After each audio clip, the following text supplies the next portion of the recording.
First of all, I want to say good afternoon to you all. Thank you all for coming out. I want to acknowledge the DA and Fulton County Sheriff. We're here today to speak on the arrest of Jeffrey Williams that in collaboration with Fulton County DA's office and the Fulton County Sheriff on yesterday. This collaboration is representative of the partnership with the Atlanta Police Department and the DA's office on our aggressiveness in going after gang members. The mayor as well as the DA gave a interview on last week expressing their concerns about what we were seeing in our city and how we would go after any offender. And at the direction of the DA taking the lead on us yesterday, making sure that we were able to get one of our top offenders off of the street. In partnership with them, utilizing our tactical teams, we were able to go out to the individual's location and arrest him without any significant consequences to him or any other parties at the house. And so with that, I'll turn it over to the DA. Thank you, Chief Bryant. Today, I'm joined by the Atlanta Police Chief, Chief Rodney Bryant, as well as my sheriff and our sheriff, Sheriff Patrick Labatt. We are here today about a grand jury indictment that was returned that included not just Jeffrey Williams, which is of some notoriety and media attention, but about 28 defendants that operated within our community between the time period of 2012 and 2022. It is our allegation that they operated as a criminal street gang and commenced to do havoc in our community. That havoc includes crimes of violence, crimes of thefts, crimes involving drugs. I've made no secret about it, nor any apology, that as the District Attorney of Fulton County, my number one focus is targeting gangs. And there's a reason for that. They are committing conservatively 75 to 80% of all of the violent crime that we are seeing within our community. And so they have to be rooted out of our community. I said just a week or two ago, it does not matter what your notoriety is, what your fame is. If you come to Fulton County, Georgia, and you commit crimes, and certainly if those crimes are in furtherance of a street gang, that you are going to become a target and a focus of this district attorney's office, and we are going to prosecute you to the fullest extent of the law. I agree with Chief Bryant. What you see yesterday and what you will see in the upcoming months and years is the result of a lot of hard work by both the Atlanta Police Department and this office.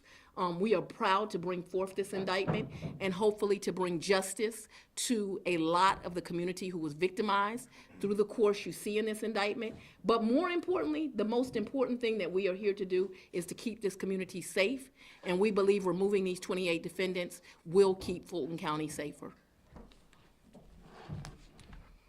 Yes, sir.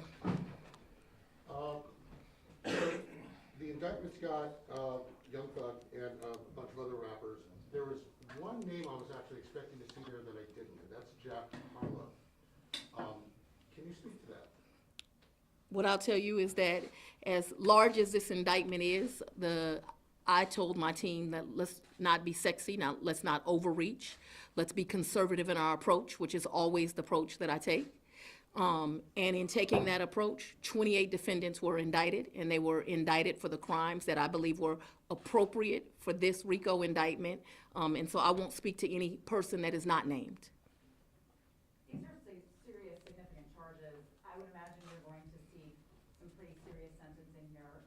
I know it's early, but can you talk a little bit about the type of sentences they might be facing? Well, we'll ask on the different charges for the maximum penalties, and there's obviously many people that are looking at life under this indictment. You're absolutely right.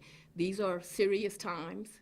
They're serious allegations, and it is my opinion that violence in our community deserves maximum penalties.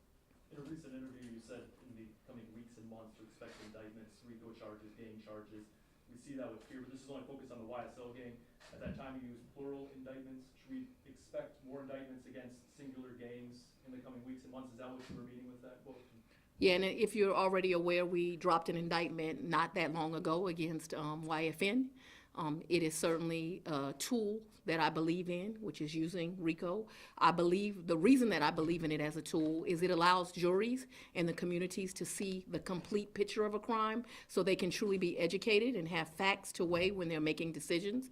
And so if you're asking, should you expect to see other RICO indictments against other street gang organizations? Absolutely. And two questions specific to YSL, with the 20-some people arrested here or named, how big is this gang? Is that a good portion of the gang here operating in Atlanta, and how long were you investigating them? If you look at the indictment, the crimes that are alleged within it go all the way back from 2012 to 2022.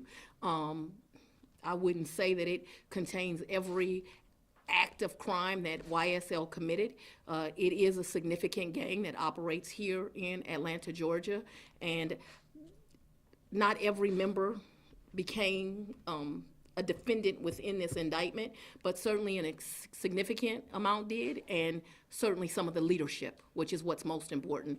We're not gonna just target the children that are running out at the direction of leaders and target leaders. Madam DA, how much? Go ahead, Michael. Sure. How much did social media, music play a role in bringing this indictment? Social media is a wonderful tool for prosecutors in every indictment we bring nowadays. And let's talk about, obviously YSL, their territory is at Cleveland Avenue. It's no secret, we've seen a ton of violence, innocent bystanders get hit. So you guys believe that by getting them off the streets, that people in that neighborhood who are living in fear can actually have some peace now? I believe that people in that neighborhood and at every corner of Fulton County deserve to be safe, even if it is financially lower, socially, economically. You know, I don't think that part of the community should be left behind. Me and the mayor and the police chief have talked about the fact that Cleveland in our community is referred to as Bleveland, that it is somewhere where just violence occurs, where they're marking up territory, it's blood territory. It's horrible. And you're absolutely right, that community deserves to be safe, and we are hoping that this helps to keep them safe. Let's talk about safety. We know these gang members are going to be housed or brought in at the same time. How are you and Sheriff Labat working to keep them away from each other in the jail, especially with YF and Lucci being targeted as that came out recently? Well, I won't step outside of my lane. I am the district attorney of Fulton County. I am not the sheriff. I have great confidence in the sheriff. He knew that this was coming as a law enforcement partner, and I believe that he is well prepared, but you'd have to speak to him to make sure that everyone within his facility is safe. This indictment names a few, it's not just social media posts, but songs that have been released by Young Thug and others, where it goes through the lyrics as evidence supporting the RICO conspiracy. And I'd like you to speak to the First Amendment issues that obviously raises. This issue's been ruled on by the courts. I knew that question was coming. I believe in the First Amendment. It's one of our most precious rights. However, the First Amendment does not protect people from prosecutors using it as evidence if it is such. In this case, we put it as overt and predicate acts within the RICO count because we believe that's exactly what it is. Let's allow Sheriff Labat to answer. I have one more from Ms. Willis. When's the last time you prosecuted a RICO case? Was it a PS case? This office? No, since I've been here as the district attorney, I think we've indicted probably 4 or 5 RICOs at this point. So it's a tool I use. First of all, good afternoon. I believe both Madam DA and Chief Bryant are really raising the level of consciousness in what we're doing within Fulton County, and certainly they deserve our appreciation. With respect to the specific question as to safety and so many people being brought in, we are housing them accordingly to include other facilities. So I encourage everyone to really download the Sheriff's app if you want to know specifically where individuals are, and you'll be accommodated accordingly. Sheriff Labat, like as I dug into the indictment, there was an element of it where they were talking about Quantavious Greer communicating with an inmate, where the inmate had a cell phone that was contraband. But it was clear from the indictment that you had been, or that all all of you have been monitoring that conversation. Like, it leads me to ask a question you're probably not going to answer. Was that cell phone deliberately given to an inmate so that those conversations could be monitored? So I did have an opportunity to read your editorial that you posted in the Buckhead blog or whatever it was from that perspective. And so you're right, I'm not going to answer that. So, appreciate it. We'll leave that to Madam DA. Can you tell us of the 28 who were indicted, how many have been arrested, how many are large, how many are already in custody? You know, and I do not have that exact number. I can tell you approximately 10 were already in custody. I believe as of last night, we had arrested at least 3 as of last night. I expect to see more arrests today and in the upcoming weeks, but I'm realistic. It's probably going to take the next 2 weeks to get everyone in custody. Do you know where, there's been some discrepancies about where Gunn is, maybe this is better for the sheriff, where he's being, is he in custody?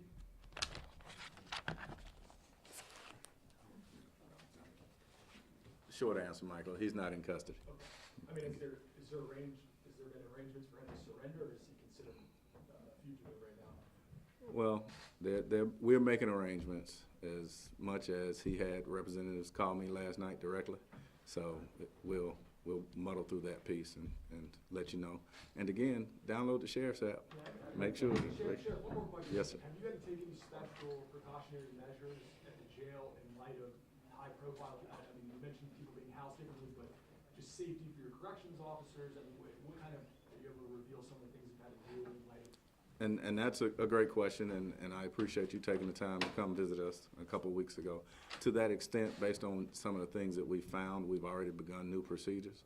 And so the opportunity for us to maintain safety is paramount. Thank you. Follow up on Michael's question, with the indictment and names being out there now, are any of the individuals considered fugitives? Is there a worry that some of them are on the run now, that they know that they're indicted? In this business, I'm certain that there will be some people that won't volunteer to come into custody. There is no concern that somebody will escape being arrested. One last question, I'm sorry. How significant was the arrest of Christian Eppinger with regard to the timeline of this indictment? Like, I had been looking at it where that arrest set off this 90-day clock. But I'm reasonably certain you were looking at YSL before all of this. Did that create a sort of a time situation where you wanted to get this done? No, there was long ago a time-sensitive importance or significance to this particular case. I was a prosecutor, as you know, for 16 years, 4 months, and 4 days in this office. The murder of Donovan Thomas in 2015 created violence like Atlanta has never seen. It was a goal of my predecessor and any person or prosecutor in this office to make sure that that family received justice, because everyone is entitled to justice. It was a commitment I made from the first day I walked into this office. Very shortly after me becoming the DA, I sat down with Mr. Thomas's mother, and I made her a promise that her son was as valuable as any other person within our community, and that I would put resources on this case, and that I would do everything I could to make sure that her son had justice. And yesterday was a proud day for me. Madam Mayor, was there any connection between the killing of young Doug's children's mother and this gang? I don't believe any. Okay. Thank you.